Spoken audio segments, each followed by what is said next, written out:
Hi, we're the Brey family. Hi. Say hi this time, buddy. Can you tell me your name and how old you are? I'm 4, and then 3. This is Theodore. He's 4. He'll be 5 tomorrow. This is Penelope. And this is Harrison. He just turned 1. Yep. And I'm Brian. And I'm Leah.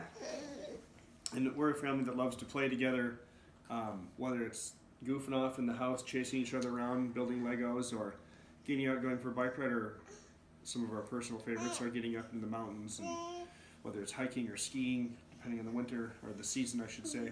I like skiing a lot. Yeah. And, you know, we're a family that's full of love and excitement and a little bit messy, because that's just life. As you can see, our little one is stuffing something into the littler one's mouth. Hi. So, kids are out. I grew up in a broken home, far from church, far from God. Parents split when I was 5 or 6, and my mom's an addict, and turns out my dad kind of is too. And but I grew up with just my dad, and from about 3rd grade or so on, and life was filled with anger and hurt and things like that as a kid, and I carried that through college. Really didn't have much relationship with my mom growing up, and at least not much of a good one.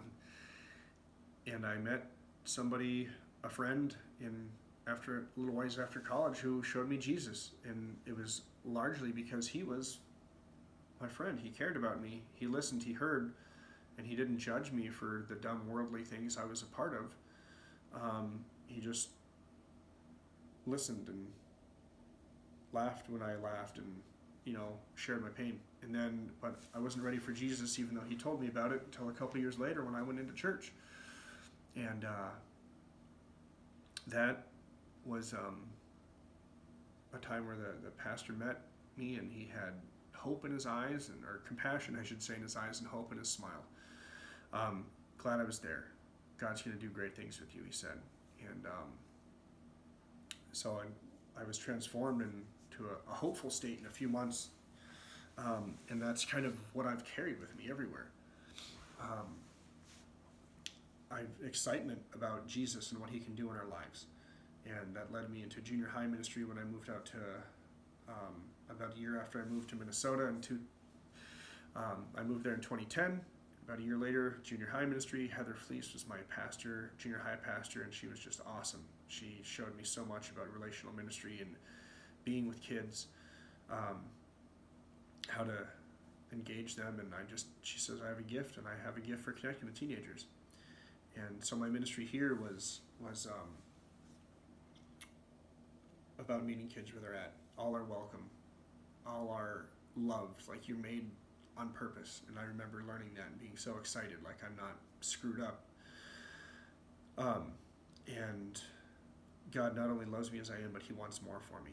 And that's, everything we did was about relationships, connecting the kids to each other, to Jesus, through whether it was events, just being on Wednesday night, whether it was me going to their stuff, or our leaders trying to get to their events, plays, sports, whatever. And then, when we stepped out, that was from 2016 to the end of 2022, and we've worked on an outdoor ministry.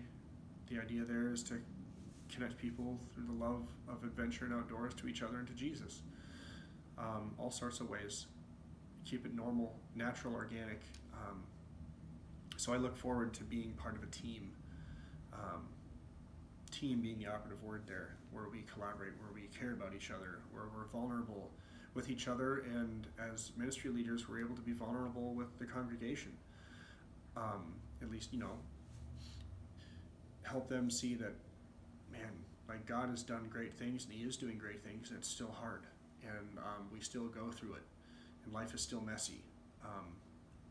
But we're there for each other. How can we spur each other on? How can we lift each other up when we're falling down?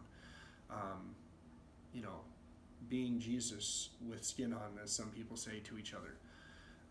So that's what gets me going. Being able to try new things to help more people meet Jesus. Caring about our community and outreach, that's huge. So thank you so much.